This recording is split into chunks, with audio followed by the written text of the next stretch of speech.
Fala pessoal, vamos lá para a nossa segunda aula EAD da disciplina de contabilidade gerencial. Hoje vai ser a última aula que nós vamos ter falando de impostos, tá? A próxima aula eu quero começar a avaliação de negócios. Eu já conversei com o representante, com uma parte dos alunos ali. Eu vi que alguns professores estão usando o Teams, né? Eu ainda não comecei a usar porque eu pensei que talvez seja melhor esperar um pouco por essa fase de adaptação. Vocês estão vendo que o portal está tendo uma certa instabilidade, sabe? Então, para não prejudicar ninguém, eu achei melhor gravar a aula completa no YouTube para que vocês consigam ver, inclusive numa outra plataforma, né? Para não perder nada. Outra coisa que eu queria conversar com vocês, pessoal, né? Eu sei que às vezes, dependendo do contexto, a gente tem tipo assim, sente mais próximo de um professor ou do outro, né? Aonde que eu quero chegar? Se porventura vocês se sentirem tranquilos de conversar comigo sobre algum problema que vocês estão tendo com relação ao EAD, alguma reclamação, né? Por causa dessa época ruim aí do coronavírus, esse momento confuso aí, por quê? Porque querendo ou não, do dia para noite, a universidade teve que colocar 8 mil alunos na plataforma, né? Então é natural que surjam problemas, né? Mas também é responsabilidade nossa fazer de tudo para que nada dê errado e que vocês tenham um aprendizado, né, mesmo que por azar, né, isso é um problema não é só nosso, é um problema do Brasil todo, né, as faculdades todas elas colocaram os alunos por EAD, né, a contrapartida disso seria não ter aula, né, imagina se ficar 3 semanas de aula, nós vamos ter aula julho, dezembro e janeiro, e daí eu acredito que também não seja uma boa, né, porque querendo ou não, pela internet a gente consegue passar o conteúdo, mas aquilo que eu quero falar para vocês, pessoal. Se vocês tiverem alguma reclamação, alguma sugestão, qualquer coisa, aqueles que se sentirem à vontade de falar comigo, podem falar, tá? Eu vou preservar a identidade, não vou falar para ninguém quem reclamou, né? Porque agora eu faço parte também do conselho do nosso curso, tá? Então, falando comigo, pode ter certeza que o pessoal vai tá correndo atrás para resolver os problemas. Então, vamos lá, né? Superado essa parte dos avisos, né? Amanhã eu quero postar o estudo dirigido para vocês. Eu já montei o diário, já fiz as novas cotações, né? Falta só eu liberar o resultado para vocês, tá? É porque tá uma confusão agora por causa desses indicadores tudo subindo e descendo. Por mais que eu diga que o cenário que está lá não tem relação com a realidade, também não posso perder essa oportunidade de trazer esses problemas para vocês, né? Porque são muitas oscilações, são muitas coisas que estão interferindo na contabilidade e nada melhor do que trazer na aula algo que tenha total relação com o dia a dia, porque isso daí soma na percepção e no aprendizado de vocês. Superado essa segunda parte também de avisos, né? Comparação lucro real e presumido. Nós fizemos a apuração pelo lucro real, fizemos a apuração pelo lucro presumido, né? Vocês já desconfiam como é a aula de hoje, mas eu quero entrar num outro assunto, né? Não é simplesmente, por exemplo, você tem uma operação, tá? E para ver qual o melhor regime que eu vou usar, eu posso simplesmente ou apuro pelo lucro real, ou eu apuro pelo lucro presumido. Aquele que der um melhor desempenho, ou de certa forma uma economia de impostos, é o regime que eu devo adotar. Será que é só isso? Será que é só isso que eu posso fazer? Não. O que vocês podem fazer? Uma coisa, o planejamento tributário. Por exemplo, lembra que nós tivemos a aula de abertura de empresa, societário, estatuto, contrato, todas essas coisas? Para que serve isso? Para que você aprenda a abrir uma empresa, né? Nada mais normal para o contador, né? A maior parte dos contratos sociais, tudo isso daí é contador que desenrola, né? Então, digamos que você tenha uma empresa que tem duas atividades, né? E você identifique que ela está faturando X milhões, um valor lá bem alto. E, dependendo do contexto, se você desmembrasse essa empresa em duas, você poderia enquadrar uma parte dessa empresa em um outro regime. Entende que essas operações societárias muitas vezes estão totalmente relacionadas com impostos, né? Então, esse é o exemplo que nós vamos fazer na aula de hoje, que é a nossa última aula de impostos. Lembrando que eu não consigo entrar nos detalhes dos impostos, porque isso é matéria de contabilidade tributária que vocês já tiveram, né? A ideia nossa é simplesmente despertar a percepção de vocês de que Não é só estudar impostos que vai facilitar que vocês encontrem um caminho para ter economia, digamos assim, no pagamento de tributos. Não é só isso, pessoal. A contabilidade societária ou até o direito societário tem total relação com impostos, tá? Vamos ver, eu trouxe dois exemplos, beleza? Para a gente trabalhar na aula hoje. E esses dois exemplos de exercícios, a intenção é que eles se dividam em 6 exercícios. Que se fosse numa aula ia tomar talvez 1 ou 2 aulas, mas a gente vai resolver tudo agora, tá? Vamos lá para o nosso primeiro exemplo. Deixa eu pegar aqui.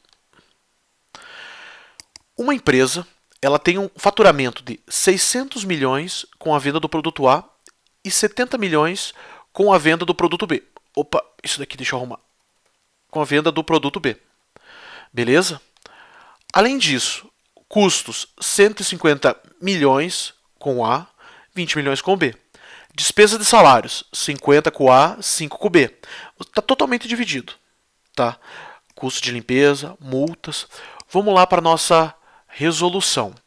Eu vou postar a resolução para vocês. Tá? Eu estou usando bastante agora o nosso OneDrive aqui. É muito bom para poder abrir em qualquer lugar, assim. Eu tô pegando mania, nem tô abrindo mais o Office no computador. Então eu sugiro que vocês também usem, porque é um negócio bom, hein. A faculdade disponibiliza, eu não usava também. Eu fiquei sabendo esse ano, uma semana antes da aula de vocês tem a semana acadêmica dos professores, né. Daí a gente é obrigado aí. E daí eu fui num negócio desse daí de tecnologia e aprendi. Eu fui nas coisas diferentes. Eu fui na tecnologia, eu fui no outro lá que é de publicidade, um negócio assim, porque querendo ou não, a ideia da semana acadêmica dos professores é um pouco mais diferente da dos alunos, não tem coisas muito relacionadas. Né? Então, enfim, voltando. Vamos lá. 600 mais 70. 670. Fechou? Esse daqui no sistema eletrônico aqui do OneDrive, ele é aquele número americano. Que a vírgula é o ponto e o ponto é a vírgula. Vocês já viram que na HP isso daí acontece muitas vezes, então vocês estão familiarizados. Né? Então, imagino que não vai ter problema para ninguém. Vamos lá. ICMS, 18%, que a gente tinha definido já. Lembra que para você ver a fórmula, clica um F2 aqui. Ó. Você consegue ver. Cliquei, pedi o número de cima, 18%, apurei o imposto. O IPI, 10% também.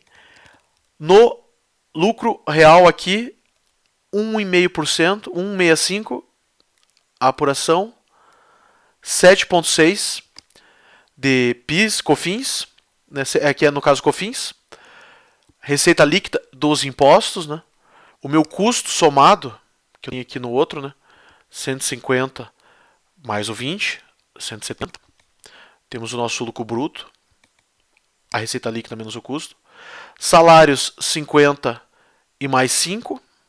O brindes aqui que está 5 e mais 2, dá 7. Limpeza que dá 10 na produto A e 3 na produto B. E deixa eu ver multa que eu não lembro. 15 e 2 que dá 17. Chegamos aqui. 15 e 2, 17. Temos a dona Laíra aqui, que é o lucro antes do imposto de renda. Fechou? Antes de calcular o imposto de renda SSL, lembra que tinha mais um detalhe. Nós tínhamos que ir no LALUR. Trazemos aqui o lucro líquido para cá, que na verdade é lucro líquido antes dos impostos. Duas dessas despesas não poderiam estar aqui. Vamos arrumar elas aqui já agora. Tá? Brindes, 7 mil e multas, 17 mil. Fechou? Somando elas e excluindo aqui está em branco porque não temos nenhuma exclusão. Imposto de renda, 15% sobre essa base. Tá? Adicional. O adicional, lembra que eu tinha que descontar o 20. Olha como é que eu fiz a fórmula. Abro parênteses, puxo ali o lucro real, menos o 20, que é um mês, nós padronizamos um mês, vezes o 10%. Lembrando aquela regrinha de matemática, que o Excel vai fazer o que está entre parênteses primeiro, antes de multiplicar, antes de fazer a porcentagem. E por fim a CS, que é 9. Trago esses números para cá, se vocês forem ver aqui, ó, eu estou recuperando lá G1, que é coluna G, G11 no caso, mais G12, coluna G, linha 12, tem o meu IRPJ, e a CS eu estou trazendo o meu lucro líquido final é a LAIR menos o IRPJ SSL. Legal. Vamos para um primeiro detalhe aqui. Total dos impostos. O que eu fiz? Eu somei todos eles. PIS, COFINS, ICMS, IPI, IRPJ e CSL. Tá? Um detalhe importante, pessoal. Eu não estou considerando aqui os créditos dos insumos, que são aqui nos custos. Por que eu digo isso? Porque quando vocês forem porque senão ia ficar muito confuso o exercício, mas vocês já têm prática o suficiente para entender como que eu deveria calcular de fato. Eu tenho o PIS aqui e ele está em 11. Só que tem um detalhe. O PIS a pagar ele não ficaria exatamente esse 11,055. Eu teria que tomar o custo desse daqui, dos insumos. Então seria assim, esse vezes 165, porcentagem. O que bugou aqui? Peraí. Deixa eu ver aqui. Deixa eu fazer na linha de baixo. Igual esse daqui vezes 165. Eu acho que eu sei. Que é o americano. 0,65%. Teria isso daqui de crédito. O meu PIS a pagar de verdade seria esse daqui, menos o meu crédito. Tá. Então daí seria um pouco menos do que está ali. Mas eu não estou trazendo aqui para efeito do exercício porque ficaria muito extenso o exercício e, querendo ou não, o nosso objetivo não é calcular os impostos. É vocês despertarem aqui a percepção gerencial de que o societário também faz parte do planejamento. Não só aprender a calcular imposto. Tá? Encerrado aqui, eu vou até apagar. Com a COFINS a mesma coisa, com o ICMS, com o IPI, tá? Eles dão crédito. Vamos para o nosso segundo exemplo. O que eu fiz? Eu vou voltar no slide aqui. Receita, 600 milhões com o produto A e 70 milhões com o produto B. Lembra um detalhe? Que nos produtos, ou melhor, que no faturamento até 78 milhões eu poderia enquadrar no lucro presumido? Pois então, olha aí, o produto B é menor. Será que se eu dividisse essa empresa, uma para produzir o produto A, outra para produzir o produto B, eu não conseguiria enquadrar a B no lucro presumido? Será que daria uma economia de impostos? Vamos tentar. Vamos tentar nesse segundo cenário nosso. Pô, tô vendo que o vídeo tá ficando bem longo, hein? Acho que eu vou fazer o segundo exercício num segundo vídeo. Então agora vamos calcular o lucro real apenas de uma das empresas. Tá? 600 milhões. Tá aqui. Faturamento.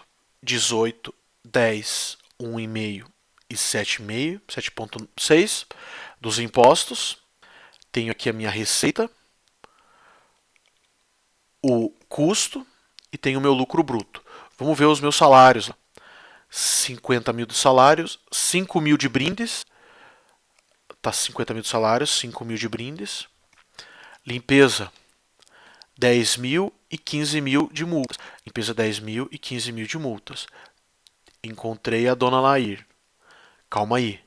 Antes de fazer o meu RPJ-CS, preciso trazer aqui para ver como que vai ficar no LALUR, porque tem coisas que eu não posso descontar. Já vi que tem uma coisa aqui que está errada. É 5 mil de brindes, 15 mil de multas. Chegamos no nosso lucro real. Base, 15% do RPJ, a CS descontando o 20 do mês, desculpa, o adicional, né? E a CS é o 9. Trouxe aqui os impostos. A soma da IR da adicional e a CS deu um lucro líquido desse valor. O total dos impostos aqui dá 278. Vamos agora apurar o nosso outro aqui pelo lucro presumido. A gente fez testamos aqui para ver se porventura não seria adequado dividir essa empresa, né? Uma ressalva também, dividir a empresa tem outros detalhes, né? Às vezes licenças, essas outras coisas, que não é simplesmente vou dividir, vou fazer, tá? Mas dependendo da economia de impostos que você vai conseguir, vale muito a pena você dividir a empresa, né? Vamos lá. 70, daí tem o 18 e o 10. Aqui que começa a mudança. 0,65 no PIS, 3% na COFINS. Lembrando que aqui não tem crédito.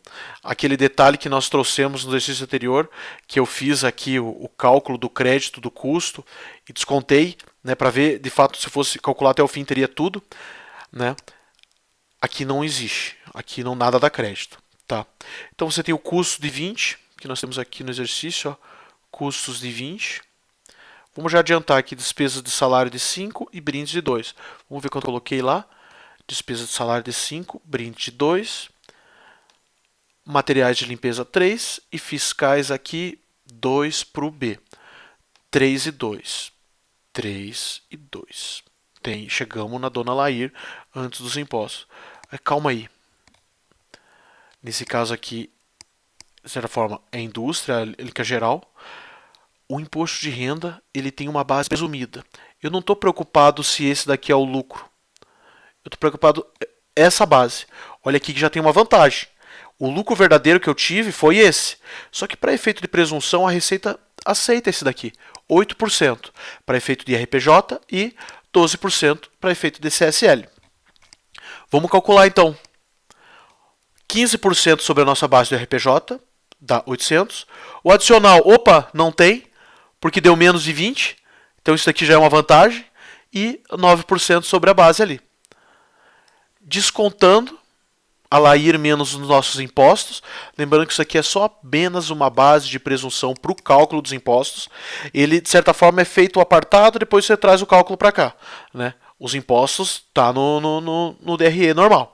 Né? Isso daqui é só para calcular. É igual aqui o lucro real. Aqui. Ele está só para calcular. O valor que está aqui, ele foi feito aqui e traz para cá. Né? Tenho aqui tudo que eu paguei de imposto nessa firma. Né? Somei todas as linhas de impostos. E aqui que está a pegadinha, pessoal. Aqui está tudo que eu paguei de impostos. Vamos ver quanto que dá a soma dos dois. 278, 23 dá 301. Vamos ver quanto que deu o outro. 309. Olha lá. Nossa, mas a diferença é bem pequena. Sim, quer dizer, entre aspas, né? Teve uma diferença, né? Dependendo do negócio, pode ser considerável essa diferença, né? Às vezes tem linhas de produto que é isento de um determinado produto, entende? Então, para você não misturar, vale a pena se colocar numa outra linha, numa outra empresa, né? Então, pessoal, a ideia dessa última aula de impostos é despertar para vocês que não apenas o cálculo dos impostos tem que ser considerado no planejamento tributário, né? Também o societário, você precisa considerar abrir outras empresas para dividir os regimes, aproveitar benefício fiscal numa linha, às vezes um KNAI dá tal regime, outro KNAI você pode enquadrar outro, às vezes um KNAI inviabiliza que você possa fazer adesão a um regime, então o societário tem total relação com o tributário. Só vocês verem aqui que nós abrimos uma única empresa de lucro real seria 319 e duas empresas seria 301. Legal, pessoal? Eu vou dividir o segundo exercício num outro vídeo. Até mais!